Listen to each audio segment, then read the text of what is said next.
Сіздермен осындай әдемі алма қосылған печенье жасайтын боламыз. Өте жұмсақ болып шығады. Балдарыңызға өте қатты ұнайтын болады. Міндетті түрде жасап көріңіздер. Алдымен 2 алмамызды осылай майда етіп турап алатын боламыз.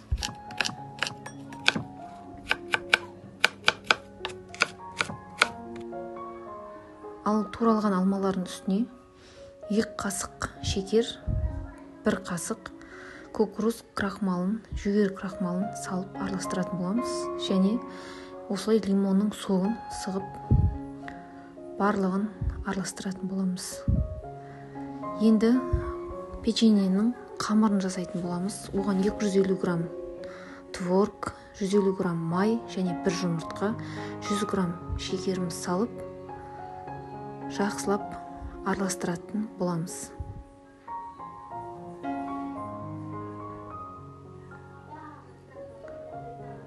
Барлығы араласып болған соң 250 грамм ұнымызды бастапқыда жаймен деп саламыз. Онда 200 грамм ұнымызды және 1 қасық 10 грамм разрыхлителіміз салып араластырып аламыз. Ұн жетпей жатқан жағдайда қалған ұнды жаймен салып отыратын боламыз.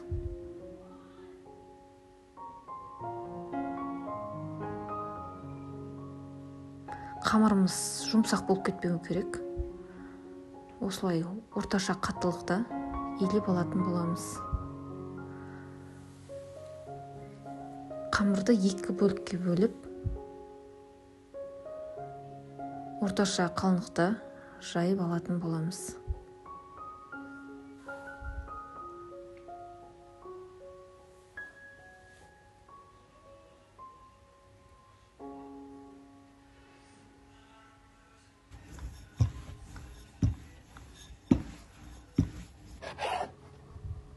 Осындай қалыңдықта жаятын боламыз қамырымызды.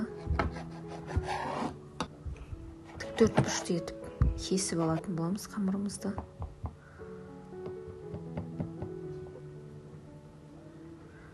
Алмаларымыз салып шығып, осылай алма шығып кетпейтіндей етіп жабыстырып шығамыз.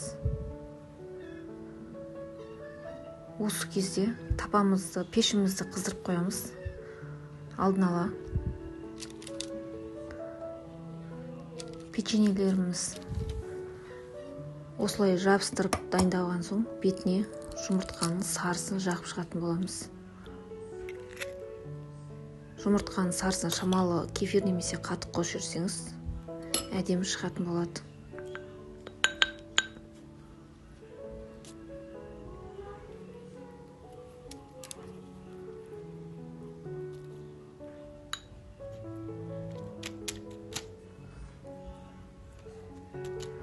Жұмыртқамыз жақ болған соң беті әдемі болып шығу үшін шамалы қант сеуіп шығатын боламыз. Осылайша қызып тұрған пешімізге салып пісіріп алатын боламыз. Міндетті түрде жасап көріңіздер. Өте дәмді шығады, жұмсақ әрі пайдалы.